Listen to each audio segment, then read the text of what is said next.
A billionaire pays a young woman to carry his child, but when the baby was born, he did something no one could have ever imagined. Before we begin, comment the city you're watching from and share this story with someone who needs to believe in second chances.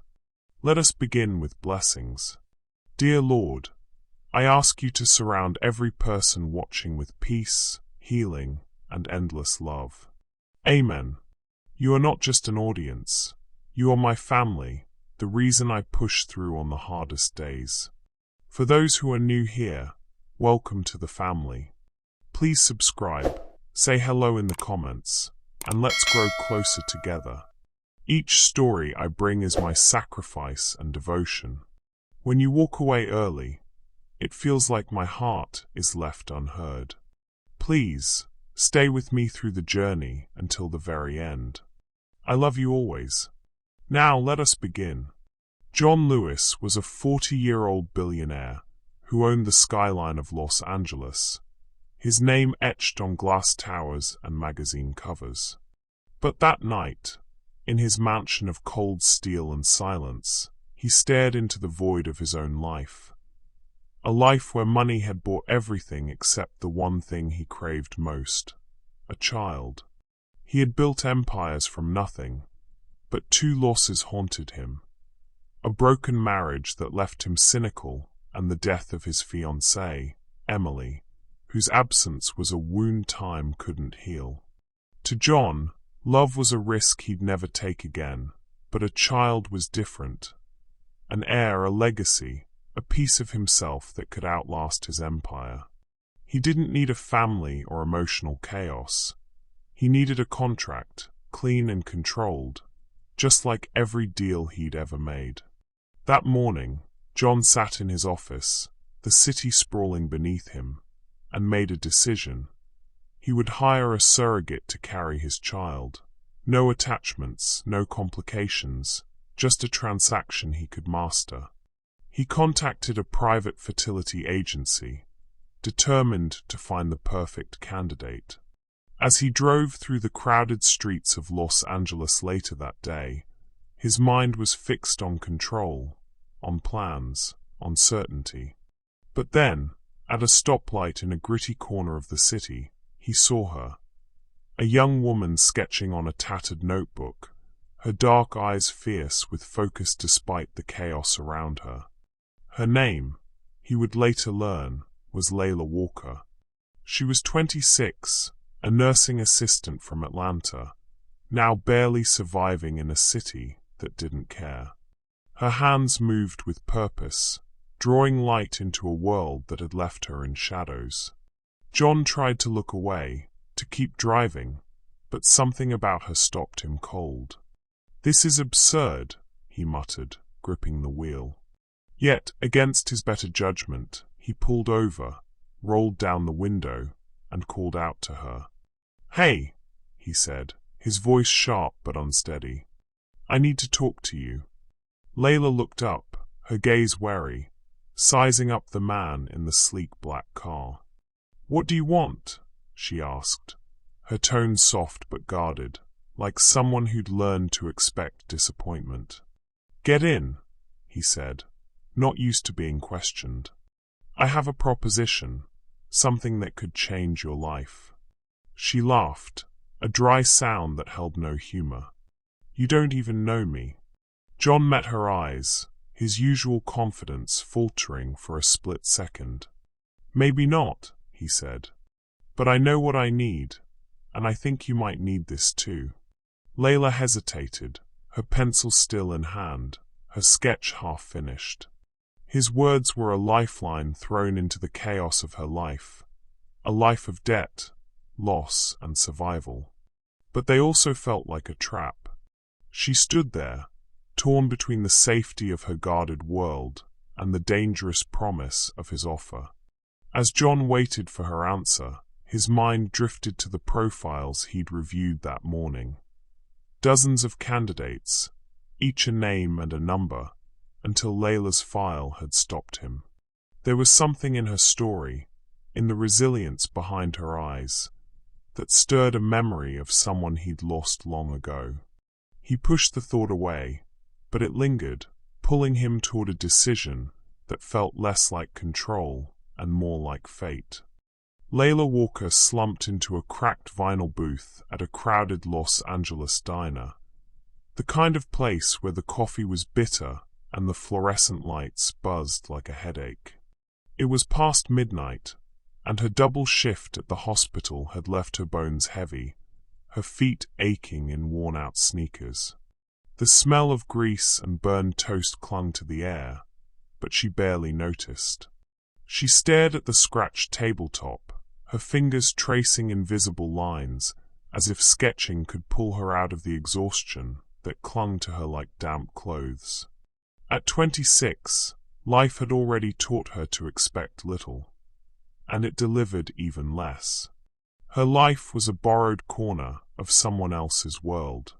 She lived in the basement of her friend Tosha's apartment, a cramped space with a sagging cot, a flickering bulb, and boxes of Tosha's old clothes stacked against the walls.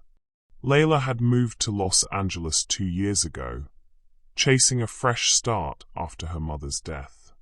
But the hospital bills from those final months had followed her like a shadow, piling debt on top of grief.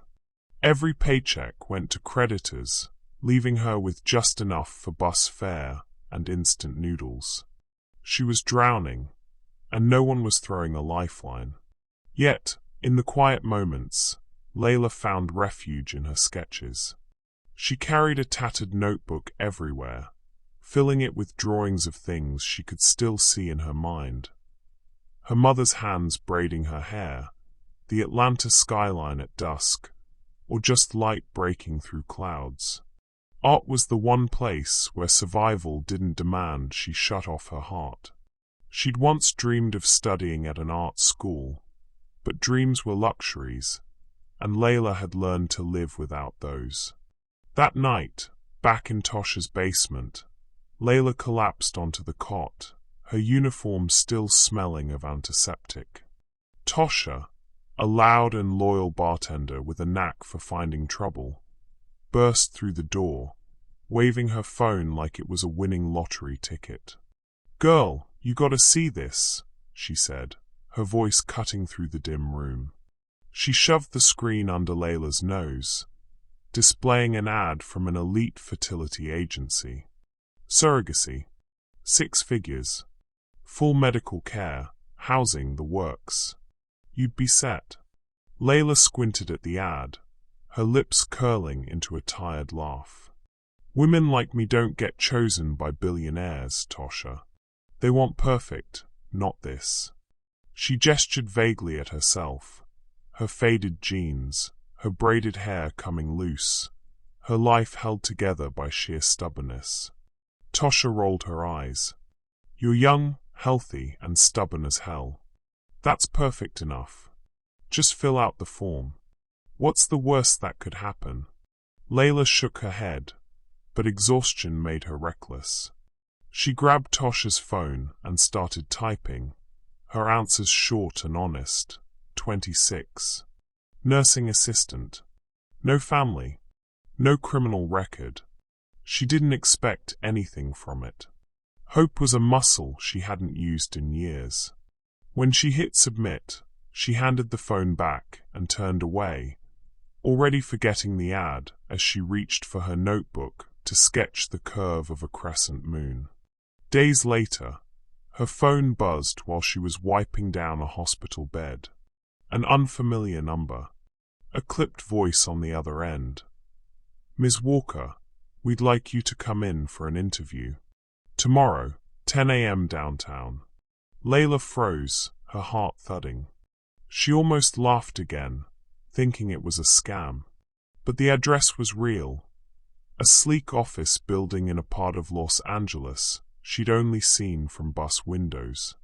The next morning, she stood outside the glass tower, smoothing her borrowed dress, a simple navy thing Tosha had insisted she wear. Her stomach churned as she stepped into the elevator, the mirrored walls reflecting a woman she barely recognized. Tired eyes, set jaw, hands clenched to hide their trembling. The receptionist led her to a minimalist office with floor-to-ceiling windows, the city sprawling below like a map of her struggles. And there, behind a desk, sat John Lewis. He was exactly as she'd imagined a billionaire would be.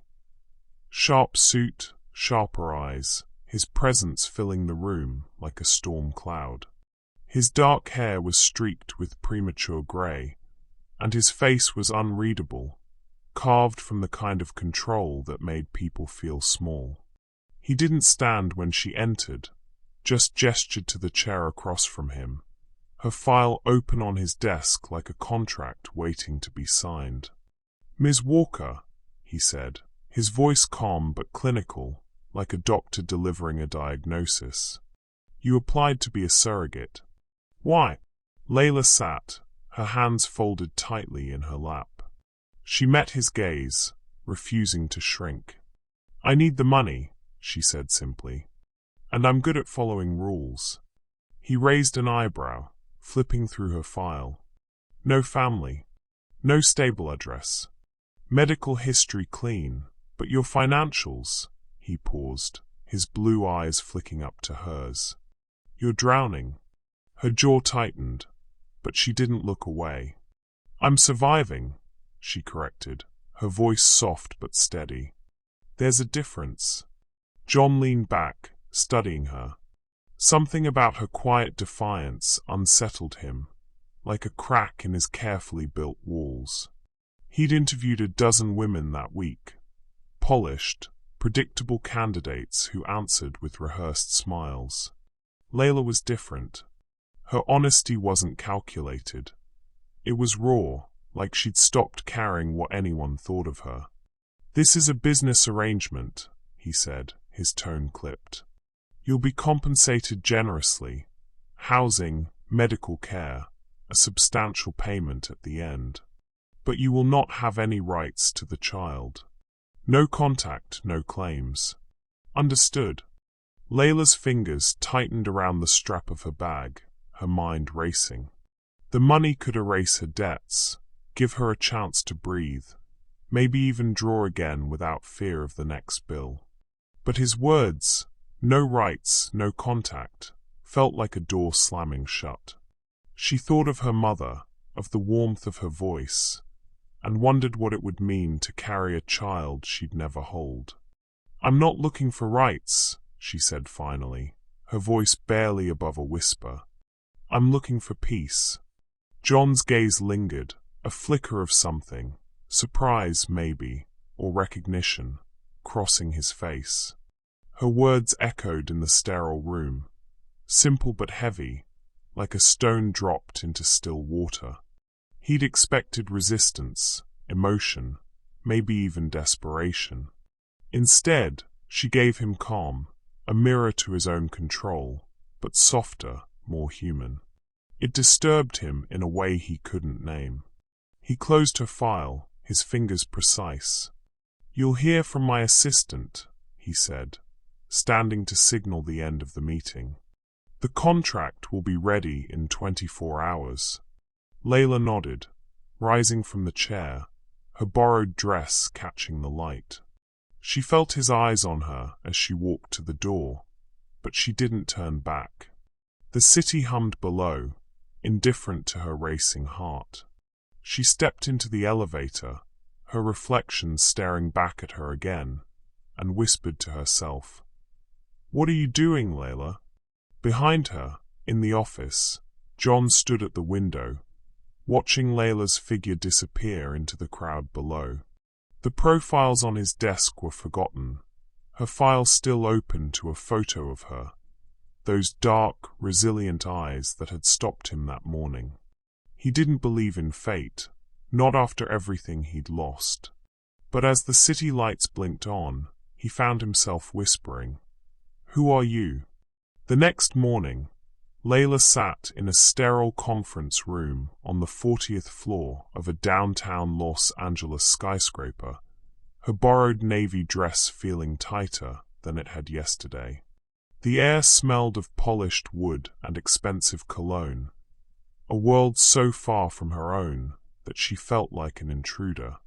Across from her sat Mr. Dalton, John Lewis's legal advisor, a wiry man in his 50s with wire-rimmed glasses and a voice as dry as the 20-page contract spread before her. His pen tapped rhythmically against the table, each click a reminder of the decision she was about to make. "This is a standard surrogacy agreement," Mr. Dalton said, sliding the document toward her. "It outlines every condition: diet, medical checkups, travel restrictions, privacy clauses. You'll be required to live in a designated residence for the duration of the pregnancy. All expenses will be covered, and upon successful delivery, you'll receive the agreed compensation." He paused, his eyes narrowing slightly. "Do you have any questions, Ms. Walker?" Layla's fingers brushed the edge of the contract, the paper crisp and heavy, like it carried the weight of her future. She scanned the first page. "The surrogate shall not consume alcohol, caffeine, or unapproved medications. The surrogate shall submit to weekly medical evaluations. The surrogate shall have no claim to the child post-delivery." Each clause was a brick in a wall, sealing her off from the life she'd carry. The payment was listed in bold, a sum so large it could erase her mother's hospital bills, pay off her debts, and leave enough for a fresh start. Maybe even a small studio where she could draw without fear of the next bill. But the enormity of it hit her like a wave. She'd be giving up 9 months of her body, her freedom, her heart, for a child she'd never hold. Her throat tightened, and she glanced at the window, wishing she could see the sky instead of the city's endless steel. "What happens if I change my mind?" she asked, her voice quieter than she intended. Mr. Dalton's pen stopped tapping. "The contract is binding, Ms. Walker. Termination without cause would result in forfeiture of all compensation and potential legal action." His tone was neutral, but it carried the weight of John Lewis's world, a world where everything was controlled, every risk calculated. Layla nodded, her hands trembling slightly as she turned the pages. She thought of Tosha's basement, the cot that creaked under her weight, the relentless calls from debt collectors. She thought of her mother, whose laughter used to fill their tiny Atlanta apartment, now reduced to a voicemail Layla couldn't bear to delete. She needed to do this, not just for herself, but for the life her mother had wanted for her. "Excuse me," she said, standing abruptly. "I need a moment." Mr. Dalton raised an eyebrow, but gestured to the door. "Of course. Take your time." Layla stepped into the hallway, her sneakers silent on the polished floor. She pulled out her phone, her fingers hovering over the screen before dialing the number she knew by heart. Her mother's voicemail picked up after one ring, the familiar voice warm and grainy. "Hey, it's Mama. Leave me a message, and I'll get back to you with love." Layla closed her eyes, letting the words wrap around her like a hug she'd never feel again. "Mom," she whispered, her voice breaking, "I think I'm about to change everything. I don't know if this is right, but I need to try. For you. For me." She ended the call, tears stinging her eyes, and slipped the phone back into her pocket. The contract waited inside, a door to a new life, or a cage. She took a deep breath and returned to the room. "I'm ready," she said, sitting down. Her hand was steady as she signed her name on the final page, each letter a commitment to a future she couldn't yet see. Across the city, in his glass-walled study overlooking Los Angeles, John Lewis sat at his desk, a pen poised over his copy of the contract. The room was silent except for the faint hum of the city below, a reminder of the empire he'd built with precision and control. The document before him was familiar. He'd signed countless deals, each one a step toward dominance. But this one felt different. His hand trembled slightly as he pressed the pen to the paper, a flicker of unease breaking through his usual certainty. He thought of Layla's file, her photo still open on his tablet. Her story was simple. A nursing assistant from Atlanta, no family, drowning in debt. But it was her eyes that lingered in his mind, dark, unyielding, like Emily's had been before the accident that stole her from him. He pushed the thought away, focusing on the clauses. No emotional involvement. No contact post-delivery. Full control retained by the client. This was a transaction, nothing more. Yet the tremor in his hand betrayed him. A crack in the armor he'd worn since Emily's death. He signed his name in sharp, deliberate strokes, then set the pen down and leaned back in his chair. The city glittered outside, but it felt distant, like a painting he could never touch. He told himself this was about legacy, about creating something that would outlast him. But Layla's words from yesterday echoed. I'm not looking for rights. I'm looking for peace. They unsettled him, stirring a part of him he'd buried long ago.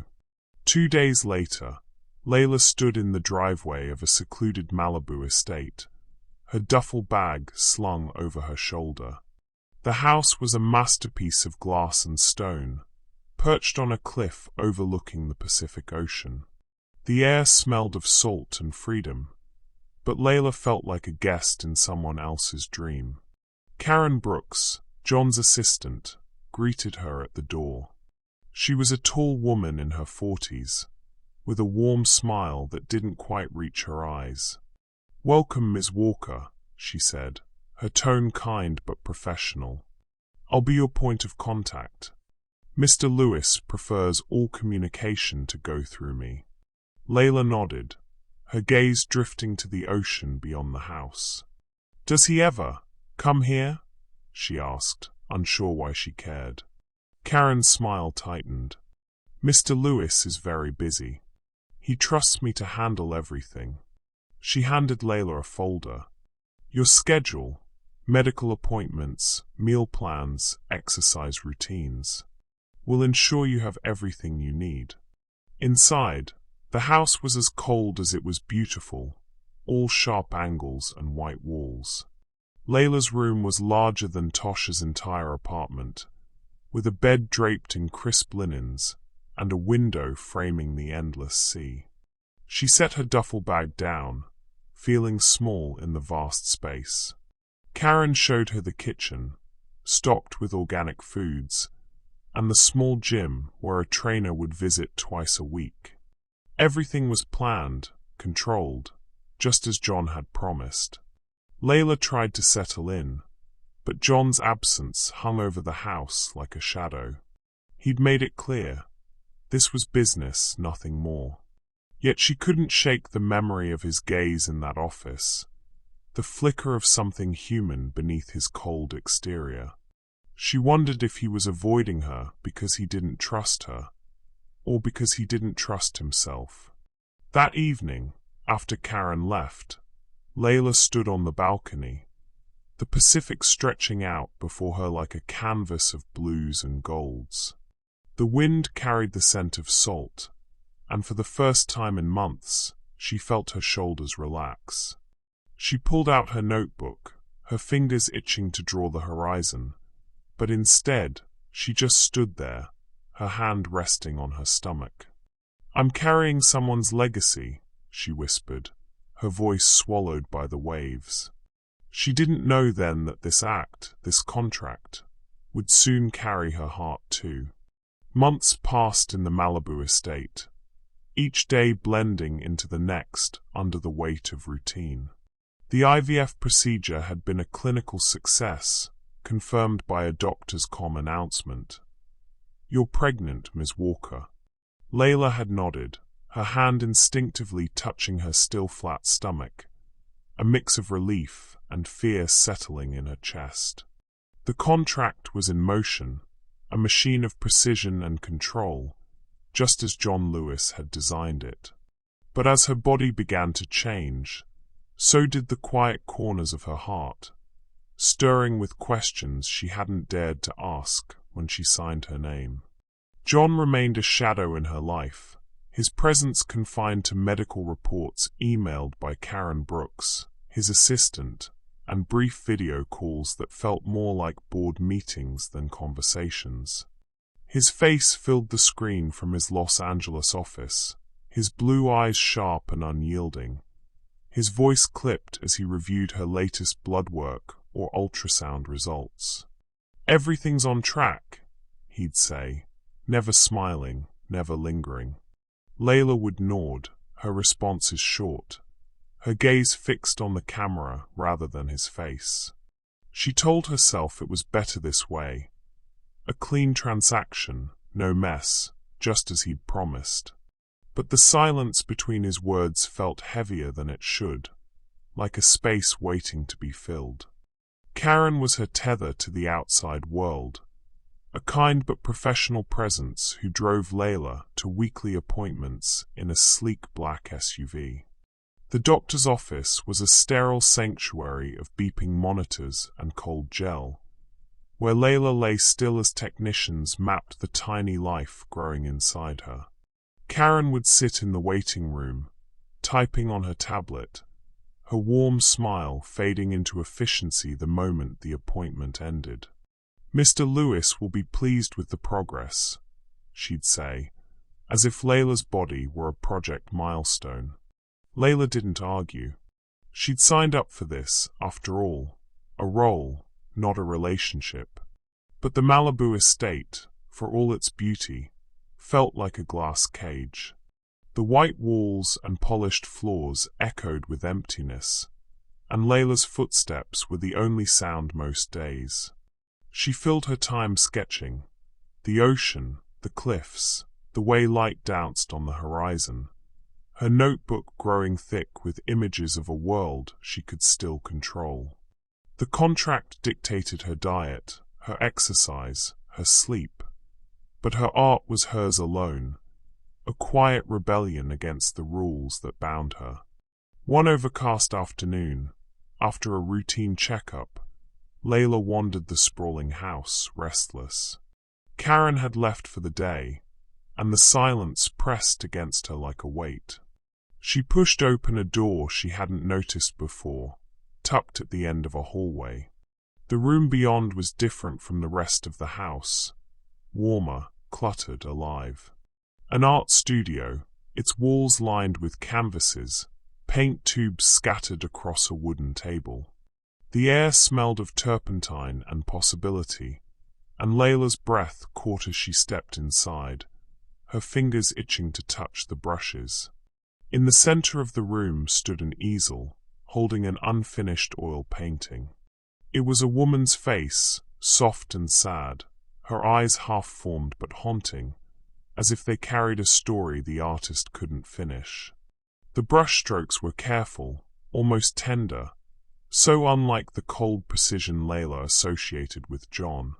She leaned closer, her heart thudding, sensing she'd crossed a line she hadn't meant to find. "You shouldn't be here." John's voice cut through the silence, sharp but not angry. Layla spun around, her breath catching as she met his gaze. He stood in the doorway, his suit jacket unbuttoned, his expression unreadable, but his eyes flickering with something raw. For a moment, they just stared, the air between them thick with unspoken questions. "Who is she?" Layla asked softly, nodding toward the painting. Her voice was steady, but her hands trembled slightly, clutching her notebook like a shield. John's jaw tightened, and he stepped into the room, his presence filling the space. He didn't look at the painting, but at her, as if weighing whether to answer. The silence stretched, heavy and fragile, until he finally spoke, his voice low. "Someone I couldn't save." The words hung between them, a confession wrapped in pain. Layla wanted to ask more, who she was, why he painted her, why he hid this part of himself. But his eyes held a warning, a wall she couldn't breach. She nodded, stepping back, her sneakers silent on the hardwood floor. "I'm sorry," she said, though she wasn't sure what for. "I didn't mean to." "It's fine," he cut her off, his tone clipped again, rebuilding the distance. "Just don't come in here again." He turned away, busying himself with a stack of canvases, but Layla caught the way his hand lingered on the edge of the table, steadying himself. She left the studio, her heart racing. The image of the painting burned into her mind. That night, unable to sleep, she sat at the desk in her room, her notebook open under the soft glow of a lamp. She sketched without thinking, waves breaking against jagged rocks, their foam wild and free, yet tethered to the shore. It was raw, messy, a reflection of the moment in the studio, of John's guarded pain and her own unspoken questions. When she finished, she tore the page out and slipped through the quiet house to his office, a room she'd been told was off limits, but knew he used when he visited. She left the sketch on his desk, no message, no signature, just the drawing itself. A gesture, small but deliberate, like a hand extended across a chasm. The next morning, Layla found a note slipped under her door, written in John's sharp, precise handwriting. "Your art is raw. Don't stop." No greeting, no explanation, just those 5 words. She stared at them, her fingers tracing the ink, a warmth spreading through her chest despite herself. It was the first time he'd spoken to her directly, not through Karen or a screen, and it felt like a crack in the wall he'd built between them. She tucked the note into her notebook, next to the sketches of waves and light, and wondered what it meant that he'd noticed her at all. But John didn't mention the sketch, and Layla didn't bring it up. Their interactions returned to their cold routine. Medical reports, video calls, Karen's efficient updates. Yet something had shifted, subtle as a change in the wind. When John's face appeared on the next call, Layla searched his eyes for that flicker of vulnerability she'd seen in the studio, but he gave nothing away. Still, she noticed the way he paused before ending the call, as if he wanted to say more but couldn't find the words. Layla's days settled into a rhythm, her body adjusting to the pregnancy as her sketches grew bolder, filling page after page with images of the ocean, the cliffs, and sometimes, without meaning to, the shadow of a woman's face, soft and sad. She didn't enter the studio again, respecting John's boundary, but she carried the memory of it, a secret they now shared. The contract still bound them, a transaction, a legacy, but the sketch and the note were something else, a silent conversation neither was ready to name. One evening, as the sun dipped below the horizon, Layla stood in her room, her hand resting on the slight curve of her belly. The baby, John's baby, was real now, a faint flutter beneath her skin. She thought of the painting, of John's words, of the note still tucked in her notebook. "Your art is raw. Don't stop." She didn't know who he'd lost or why he hid behind control, but she felt it, the weight of his grief, the pull of something unspoken between them. For the first time, she wondered if this contract, this child, might mean more to her than peace. It might mean connection, whether she wanted it or not. The weeks that followed were a quiet rhythm of routine, the Malibu estate a cocoon of glass and sea. Layla's pregnancy progressed smoothly, her body adapting to the subtle shifts, a faint roundness, a new weight in her steps. The contract's rules governed her days. Organic meals delivered on schedule, yoga sessions with a trainer, blood tests, and ultrasounds that Karen meticulously logged. John remained a ghost, his presence limited to curt emails and video calls, his voice as cold as the ocean wind. But then, something changed. It started at a routine doctor's appointment, the sterile room humming with the familiar beep of the ultrasound machine. Layla lay on the exam table, her eyes fixed on the ceiling, expecting Karen's usual efficiency in the chair beside her. Instead, the door opened, and John walked in, his suit impeccable, but his expression uncharacteristically hesitant. The technician glanced up, surprised, but continued her work. Karen, trailing behind, gave Layla a tight smile, as if to say this wasn't part of the plan. John stood by the wall, arms crossed, his gaze flicking between the monitor and Layla. "Everything satisfactory?" he asked, his voice low, almost awkward. The technician nodded. "Heartbeat strong. Everything's on track."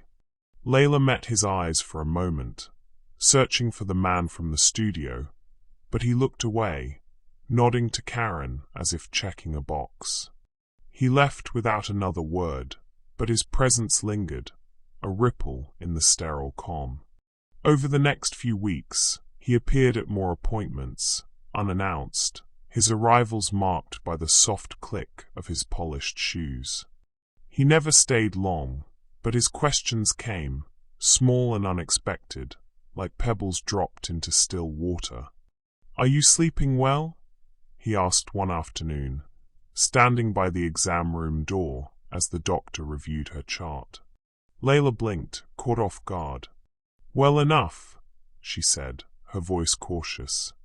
"The bed's bigger than my old apartment." His lips twitched, not quite a smile, but close. "And the food? Is it good?" "It's fancy," she replied, a hint of humor breaking through. "I didn't know kale could cost more than my rent." He nodded, his eyes lingering on her for a moment before he turned to Karen, reverting to business. But Layla noticed the shift.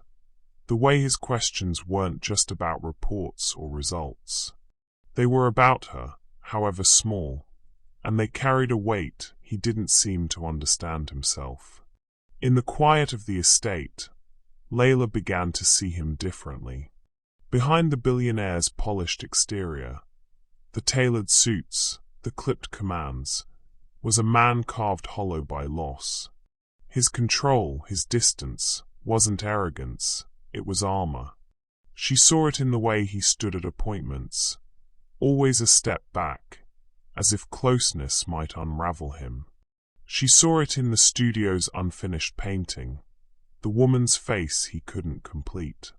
John Lewis, the man who owned half of Los Angeles, was profoundly lonely, and Layla, who knew loneliness like an old friend, recognized it in him. One night, unable to sleep, Layla wandered the mansion's silent halls, the moonlight casting long shadows across the marble floors. Her sketchbook was tucked under her arm, a habit now, her pencil a lifeline to the world she could still shape. The air was cool, the ocean's murmur drifting through open windows. She stepped onto the terrace, expecting solitude, but froze when she saw him, John, sitting by the pool, his silhouette sharp against the water's shimmering surface. He wore a white shirt, sleeves rolled up, his hands resting on his knees as he stared into the depths, lost in thought. She hesitated, her bare feet silent on the stone, but something pulled her forward. "Do you ever stop planning?" she asked, her voice soft but clear in the quiet night.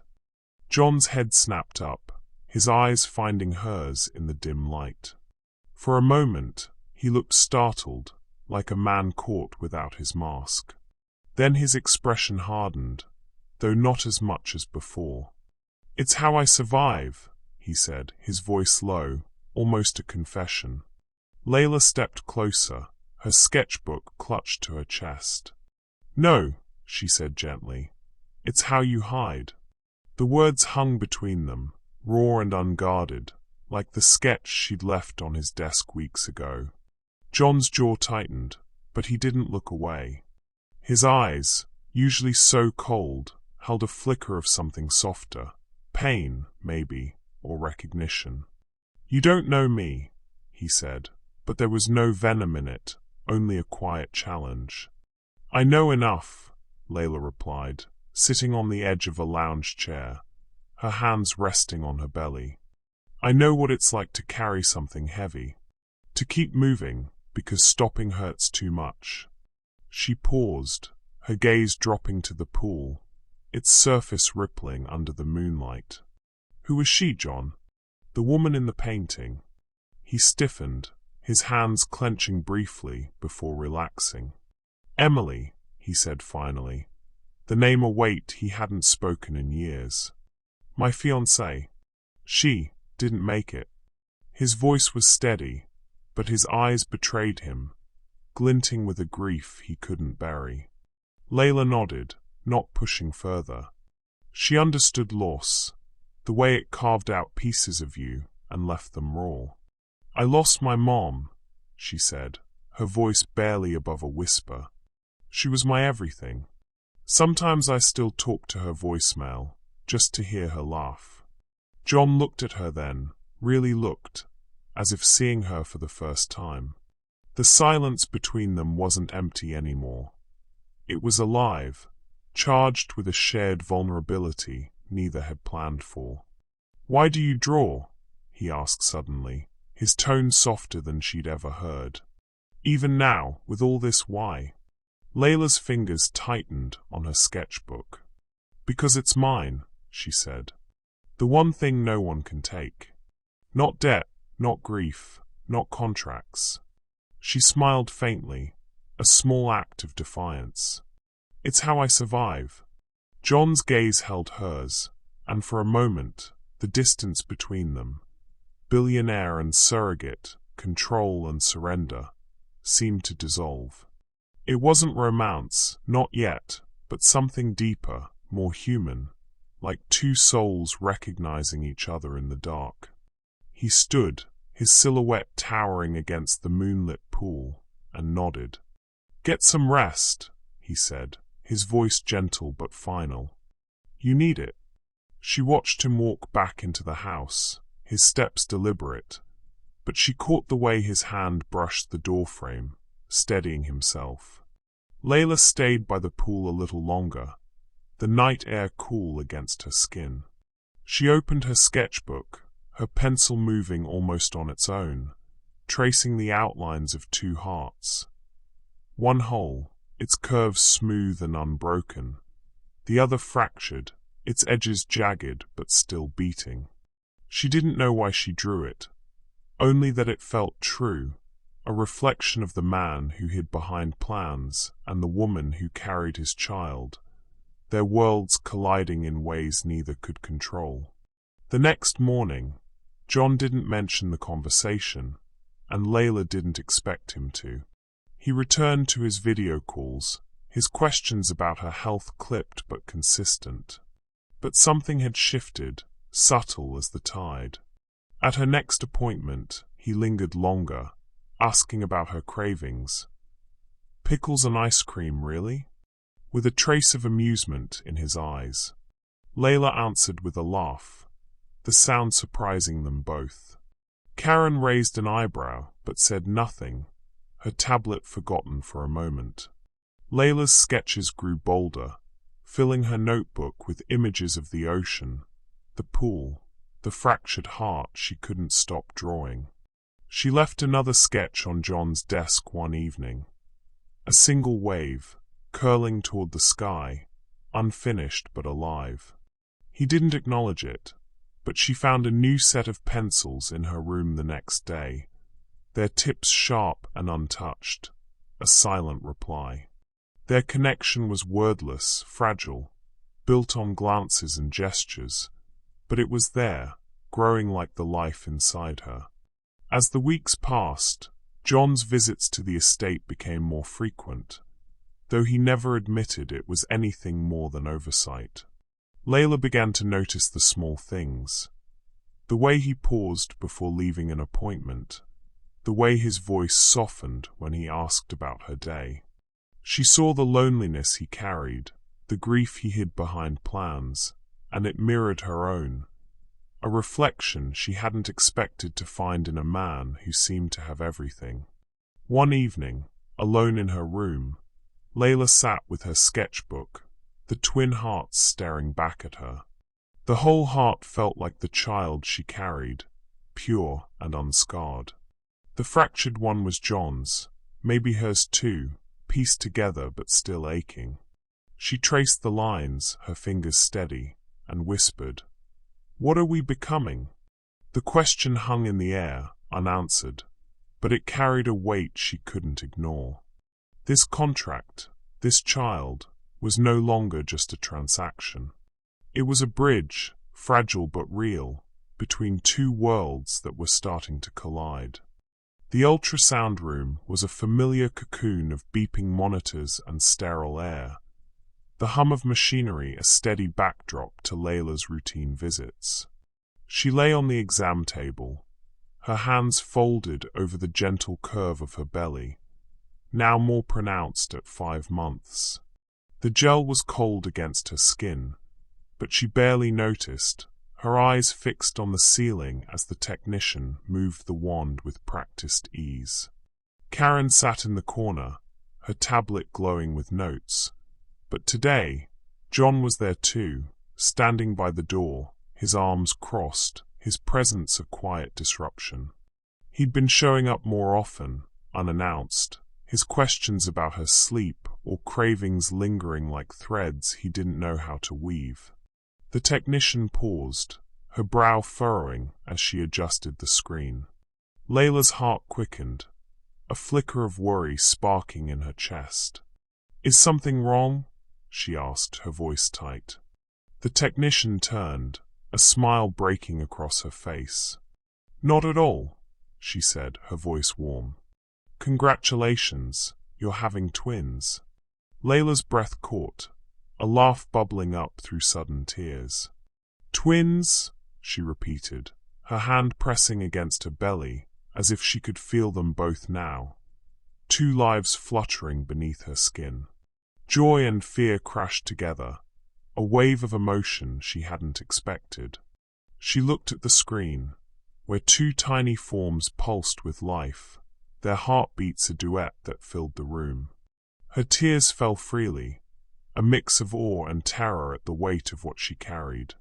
John, however, froze. His arms dropped to his sides, his face a mask of shock, his blue eyes locked on the monitor. The technician's smile faltered, sensing the shift, but she continued, pointing out the 2 distinct shapes. "A boy and a girl," she said, her voice softer now. "Everything looks healthy." Layla glanced at John, expecting a nod or a question, but he was silent, his jaw tight, his gaze distant. The room felt smaller, the air heavier, as if his stillness sucked the warmth from the moment. Karen cleared her throat, typing something on her tablet, but John didn't move. He just stared, as if the screen held a truth he hadn't planned for. That night, Layla lay awake in her room, the ocean's murmur drifting through the open window. The word twins echoed in her mind, a gift and a burden she hadn't signed up for. She thought of her mother, of the voicemail she still couldn't delete, and wondered what she'd say about this. 2 lives, 2 futures, tied to a contract that felt less certain by the day. Her sketchbook lay open on the bed, the twin hearts staring up at her, now more real than she'd imagined.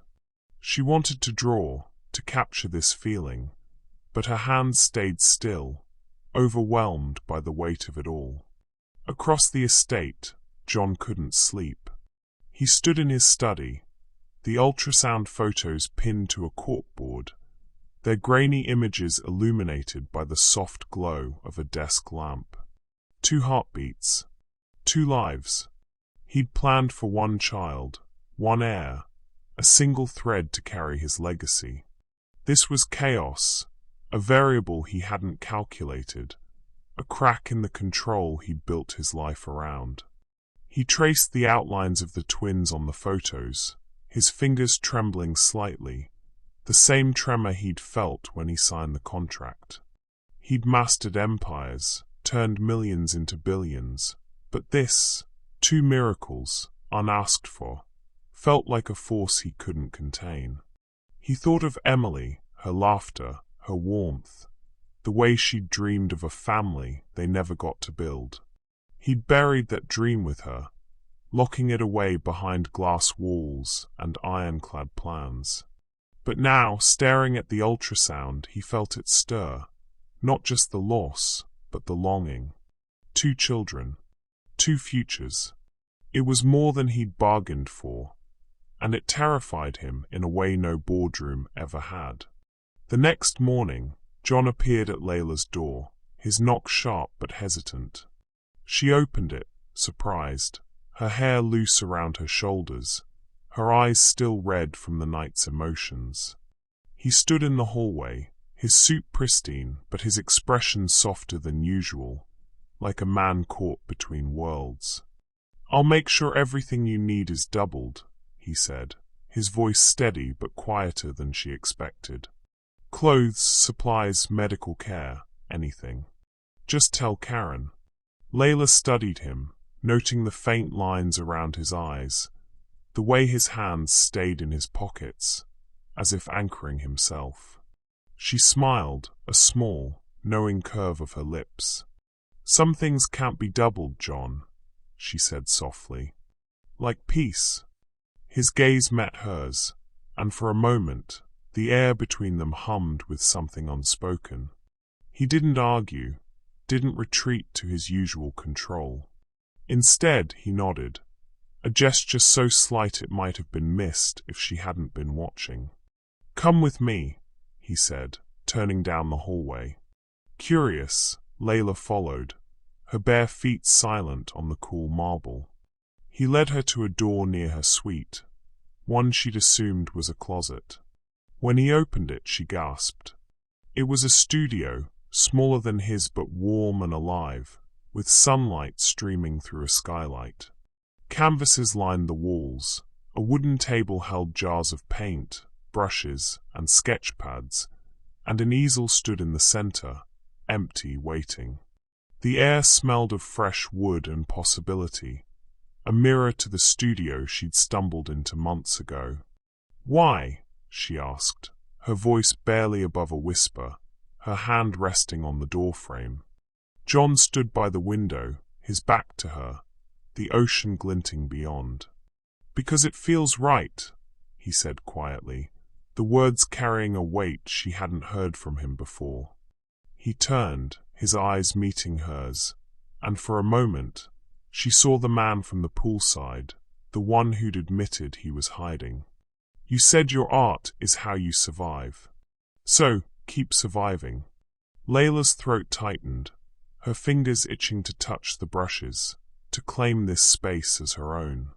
She wanted to thank him, to ask why he cared, but the words felt too big, too fragile. Instead, she nodded, her eyes bright with unshed tears. "I will," she said, her voice steady despite the storm inside her. John left without another word, his footsteps echoing down the hall.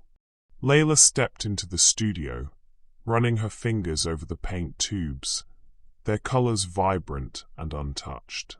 She thought of the twins, of the ultrasound's dual heartbeats, and felt a surge of something new. Not just fear, but hope. She sat at the table, opened a sketch pad, and began to draw, the lines flowing freely. 2 figures, small and undefined, cradled in light. It wasn't finished, but it was enough for now. That night, John stood in his study, the ultrasound photos still pinned to the board. He thought of Layla's words, "Some things can't be doubled," and felt a pang he couldn't name. He'd built this arrangement to avoid chaos, to keep his heart locked away, But the twins and Layla were unraveling that plan. He cared more than he'd meant to, and the realization was a quiet terror, like standing at the edge of a cliff. Layla, in her new studio, felt it too. She sat with her sketchpad, the drawing of the twins unfinished, her hand resting on her belly. The contract was still there, a wall of clauses and control, but something else was growing. A connection, fragile and unasked for, that scared her as much as it warmed her. She thought of John's gift, his quiet words, and the fractured heart she'd drawn weeks ago. They were beginning to care, both of them, and it was a risk neither had signed up for. Layla closed her sketchpad, her fingers lingering on the cover, and whispered to the twins, "What are we becoming?" The question was for them, for John, for herself, and it hung in the air, unanswered but alive, as the ocean sang beyond the walls. She felt the weight of their growing connection, a fragile bridge built on sketches and silences, and the fear that came with caring for something, someone she was meant to let go. The twins stirred inside her, two lives she carried for a man who was no longer just a name on a contract. Months later, a storm roared over Los Angeles, its fury shaking the glass walls of the Malibu estate. Dark clouds churned above the Pacific, lightning splitting the sky as rain lashed the cliffs. Layla, now 8 months pregnant, stood in her studio, her hands smudged with paint, a half-finished canvas of 2 intertwined figures glowing under the skylight. Her belly was heavy, the twins' movements a constant reminder of the lives she carried. The contract's rules had become second nature. Organic meals, daily walks, weekly scans. But the sketches she left on John's desk, and the small gifts he left in return, a set of charcoals, a book of poetry, had woven a thread of connection neither could ignore. That evening, the storm grew fiercer, the wind howling like a warning. Layla paced the living room, a dull ache spreading through her lower back. She thought it was fatigue at first, the weight of carrying twins, but the pain sharpened, coming in waves that stole her breath. She gripped the edge of a table, her knuckles whitening as she realized what was happening. "Not now," she whispered, her voice trembling. "You're not supposed to come yet." Karen was gone for the night, and John was thousands of miles away, mid-flight to New York for a board meeting he'd mentioned in his last call. Layla fumbled for her phone, her fingers shaking as she dialed Karen's number. The call went to voicemail. The pain surged again, and she sank to the floor, her breath ragged. She called the hospital next, her voice steady despite the fear clawing at her chest. "I'm in labor," she said. "It's too early. Please send someone." High above the Atlantic, John sat in the leather seat of his private jet, his laptop open to a presentation he barely saw. The storm's turbulence rocked the plane, but his mind was elsewhere, replaying Layla's last sketch. 2 figures, their hands almost touching, surrounded by light. He'd tucked it into his briefcase, a talisman he couldn't explain. His phone buzzed, the screen lighting up with Karen's name. Her voice was urgent when he answered. "Mr. Lewis, it's Layla. She's in labor. The ambulance is on its way to the hospital now." John's heart stopped, the world narrowing to her words. "Labor?" he repeated, his voice tight. "She's not due for weeks." "It's early, but it's happening," Karen said. "The storm's slowing things down, but she's on her way to Cedars-Sinai." He didn't hesitate. "Turn the plane around," he ordered the pilot, slamming his laptop shut. The crew exchanged glances, but his tone left no room for argument. "Now," he said, his voice ablade. The jet banked sharply, cutting through the storm toward Los Angeles, The city he'd left hours ago, now pulling him back like a tether. The rain was a deluge by the time the plane landed, the tarmac slick and gleaming under flashing lights. John raced through the airport, his coat soaked as he slid into the waiting car. The driver navigated the flooded streets, wipers battling the downpour, but John barely noticed, his mind fixed on Layla, on the twins, on the contract he'd thought would keep everything in control. He'd planned for one child, then two, but not this. Not this chaos, this urgency, this fear that felt like losing Emily all over again. At Cedars-Sinai, the hospital's fluorescent halls were a blur as he ran, his shoes squeaking on the linoleum. A nurse pointed him to the delivery room, her voice calm but urgent. "She's been asking for you," she said, and John's chest tightened, a mix of guilt and need driving him forward. Inside the delivery room, Layla was a storm of her own, her face contorted with pain as she gripped the bed rails. Her braids were damp with sweat, her breath sharp and uneven. The monitors beeped wildly, the nurses moving with quiet efficiency, but Layla's eyes found John's the moment he burst through the door. "You're here," she gasped, her voice raw but relieved. He crossed the room in 3 strides, taking her hand, his own trembling as he squeezed it. "I'm here," he whispered, his voice breaking. "I'm not going anywhere." Her grip tightened, anchoring them both as another contraction hit. She screamed, the sound tearing through him, and he held on, his free hand brushing her forehead. "You're strong," he said, his voice steady despite the chaos in his chest. "You can do this, Layla." Hours blurred into a haze of pain and encouragement, John's voice a constant thread through Layla's storm. He didn't let go, didn't look away, even as his own fear clawed at him. The nurses coached, the monitors beeped, and Layla pushed with a strength she didn't know she had. Finally, after what felt like an eternity, a cry pierced the room, sharp, fierce, alive. "A boy," the nurse announced, lifting the tiny, wriggling form.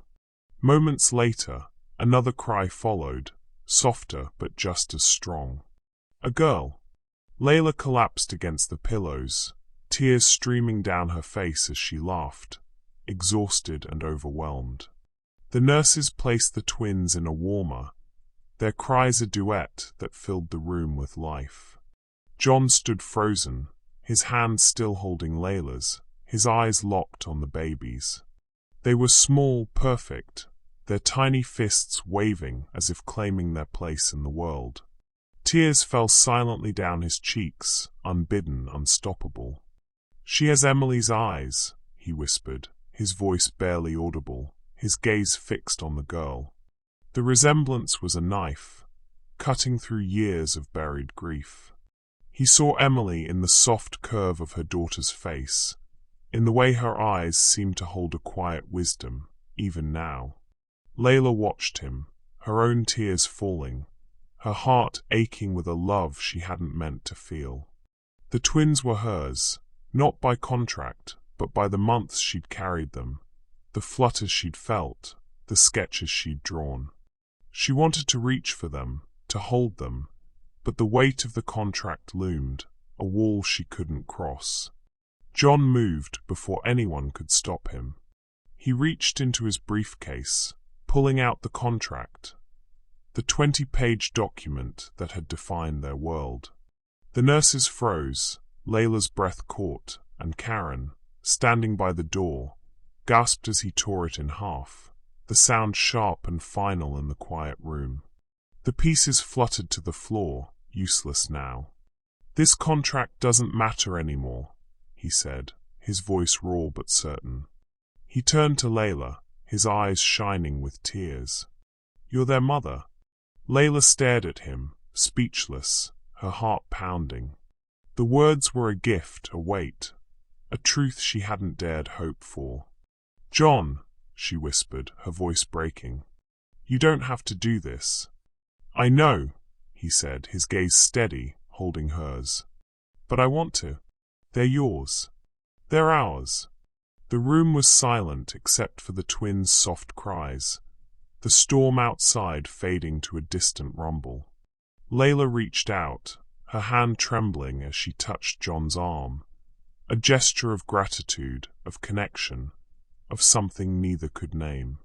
The nurses exchanged glances, unsure what to do, but John waved them off, his focus on Layla, on the twins, on the moment that had shattered his plans and rebuilt something new.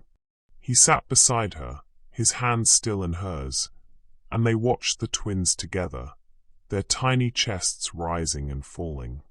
The boy's fingers curled, the girl's eyes fluttered, and John felt a warmth he hadn't known since Emily. Layla felt it too, a love that scared her as much as it healed her. The contract was gone, but the fear remained, the fear of carrying, of losing, of building something neither had planned for. As the storm cleared outside, the first rays of dawn broke through the hospital window, casting a soft glow over the room. Layla's eyes met John's, and for a moment, they were just two people, bound by two miracles, standing at the edge of something new. "What now?" she whispered, her voice barely audible. John didn't answer right away, his gaze drifting to the twins. "We figure it out," he said finally, his voice soft but sure. "Together." Layla woke to the soft hum of hospital machines, her body heavy with exhaustion, but her heart light with the memory of the twins' cries.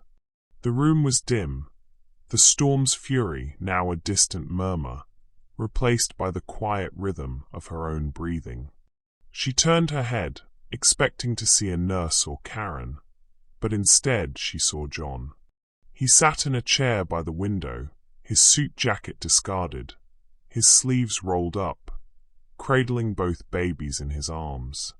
The boy nestled against his chest, tiny fingers curled into a fist, while the girl's head rested in the crook of his elbow, her eyes fluttering in sleep. The sight stole Layla's breath, a tableau of tenderness she hadn't imagined from the man who'd once seen her as a contract. John's eyes met hers, and for a moment neither spoke. The twins' soft breaths filled the silence, a fragile bridge between them. He stood carefully, moving to her bedside, his movements deliberate but gentle, as if afraid to wake the babies, or break the moment. "The contract's gone," he said, his voice low but resolute. "You're not leaving. We raised them together." Layla's heart stopped, her mind reeling. She pushed herself up, wincing at the ache in her body, her eyes searching his face for a trick, a mistake. "What?" she whispered, her voice cracking. "John, you don't know what you're saying." His gaze didn't waver, steady despite the shadows under his eyes. "I know exactly what I'm saying," he said. "I tore it up. It's gone. You're their mother, Layla. Not just for 9 months, for always." Tears welled in her eyes, spilling over before she could stop them. She shook her head, disbelief and fear crashing together like the storm outside. "You don't love me," she said, her voice breaking. "You don't even know me. You love the idea of family, of fixing what you lost. I'm not her, John. I'm not Emily." John's jaw tightened, but he didn't look away. He sat on the edge of her bed, the twins still in his arms, their warmth a quiet anchor. "You're wrong," he said softly, his voice raw with a truth he'd fought to bury. "I loved control. I thought it could fix everything. My life, my grief, my emptiness. But you—" He paused, his eyes tracing her face, her tears, the strength she carried like a light. "You taught me love. Not the idea of it. The real thing." Layla's breath caught, a sob escaping as his words pierced her.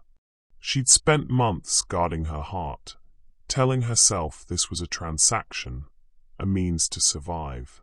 But now, with the twins' cries still echoing in her mind, with John's eyes holding hers, she felt it too, a love she hadn't meant to find, for the babies, for the man who'd torn up the rules for her.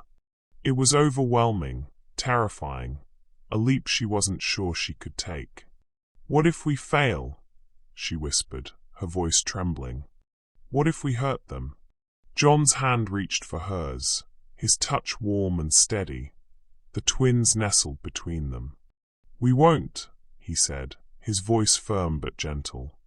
"Not if we do this together." His thumb brushed her knuckles, a small gesture that felt like a vow. "I'm not hiding anymore, Layla. I'm here." The room seemed to hold its breath, the weight of their words settling like dawn after a storm.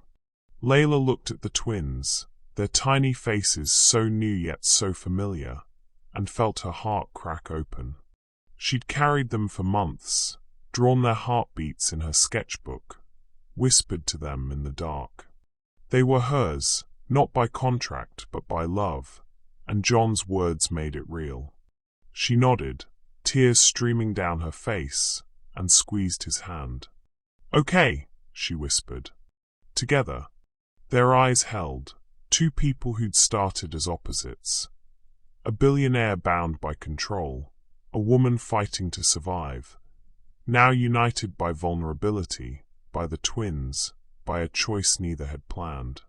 It was the emotional peak of their journey, a moment where the walls they'd built crumbled, leaving only truth. Layla felt the fear still, the weight of what they were choosing, but beneath it was a warmth she hadn't known since her mother's laughter filled their Atlanta apartment. The next morning, the world outside the hospital was chaos.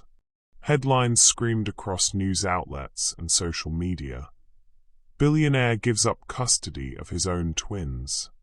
John Lewis shocks world with surrogacy scandal. The media frenzy painted him as reckless, a tycoon unraveling, while others spun tales of romance or betrayal.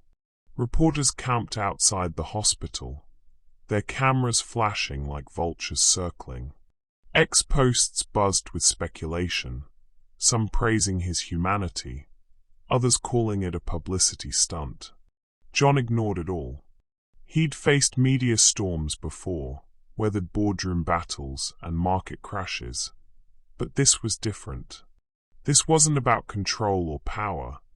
It was about the twins, about Layla, about the family he hadn't dared to dream of since Emily's death. He arranged for security to keep the press at bay, his focus on getting Layla and the twins out of the hospital and into safety. By the afternoon, he'd moved them to his private seaside villa, a smaller, quieter retreat tucked away from the city's glare.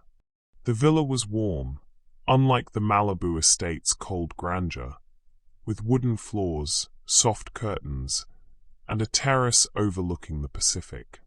Layla, still weak from labor, stepped inside, cradling the girl, whom they'd named Ella, after Layla's mother, while John held the boy, named Liam, his tiny hand wrapped around John's finger. The air was filled with the scent of salt and the soft coos of the twins, a sound that transformed the house from a silent sanctuary to a home.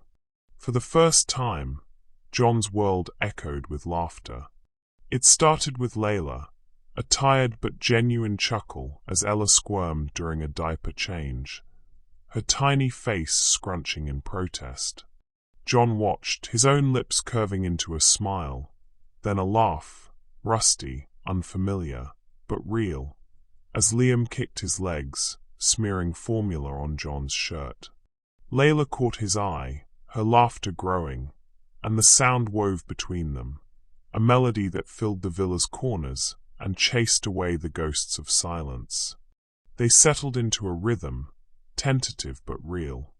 John, who'd once read contracts like scripture, now pored over baby books, his brow furrowed as he learned to swaddle Liam with clumsy precision. Layla, her strength returning, sketched in stolen moments, her notebook filling with drawings of the twins. Ella's curious eyes, Liam's tiny fists, and sometimes, without meaning to, John's face, softened by a smile she hadn't seen months ago. The villa became their haven, a place where the world's noise couldn't reach, where their fears and hopes mingled in the quiet moments of feeding, rocking, and learning to be a family. One evening, as the sun dipped below the horizon, Layla stood on the terrace, Ella asleep in her arms. John joined her, Liam dozing against his shoulder, the ocean's rhythm a backdrop to their silence. "I didn't expect this," Layla said softly, her eyes on the water. "Not the twins, not us." John nodded, his gaze on the horizon, his hand gentle on Liam's back. "Neither did I," he said, his voice low. "But I'm not going back. Not to the man I was." Layla looked at him, her heart full and aching. The media could scream, the world could judge, but here, with the twins' warmth and John's quiet resolve, she felt something she hadn't in years. Home. "We're a mess, aren't we?" she said, a smile tugging at her lips. He laughed, a soft, genuine sound. "The best kind," he said, his eyes meeting hers, holding a promise neither needed to speak. The twins stirred, their soft coos rising like a song, and Layla and John stood together, their fears still there, but overshadowed by the love they'd found. Not just for the twins, but for each other, a family born from the ashes of a contract. The ocean stretched beyond the villa, its waves a quiet promise of new beginnings, and for the first time, Layla felt not just peace but home. John's hand rested on Liam's back, his eyes meeting hers with a certainty that anchored her. "We're a mess, aren't we?" she said, a smile tugging at her lips. He laughed, a soft, genuine sound. "The best kind," he said, his eyes holding a promise neither needed to speak. Weeks passed in the seaside villa, the days unfolding like pages in a book Layla hadn't dared to write. The twins, Ella and Liam, filled the house with life, their cries, their giggles, their tiny hands reaching for the world. Layla watched them grow, their eyes bright with curiosity, and felt a love so deep it ached. The villa, once a quiet retreat, hummed with the chaos of parenthood. Bottles scattered on countertops, soft blankets draped over chairs, and the constant rhythm of lullabies sung off-key. For Layla, who'd spent years surviving on scraps of hope, this was a miracle she hadn't planned for. John, too, was transforming. The man who'd once ruled boardrooms with iron precision now fumbled through fatherhood with a vulnerability that softened his edges. Layla would find him in the nursery, awkwardly feeding Ella, his large hands careful but clumsy as he held the bottle. "You're getting better," she teased one morning, leaning against the doorframe as Liam dozed in her arms. John glanced up, a half-smile breaking through his focus. "I've negotiated mergers with less pressure," he said, wiping formula from Ella's chin. "She's tougher than any CEO." Layla laughed, the sound light and free, a melody that echoed through the villa. John's smile widened, a rare warmth in his eyes, and she saw it again. The man who'd torn up the contract, who'd chosen love over control. He'd started reading baby books, his brow furrowed as he studied sleep schedules and developmental milestones, his notes as meticulous as any business plan. But it was the small moments that struck her most.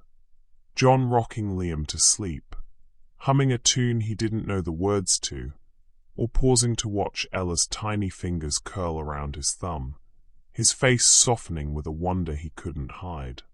One afternoon, Layla wandered into John's studio, a space she hadn't entered since that first accidental visit.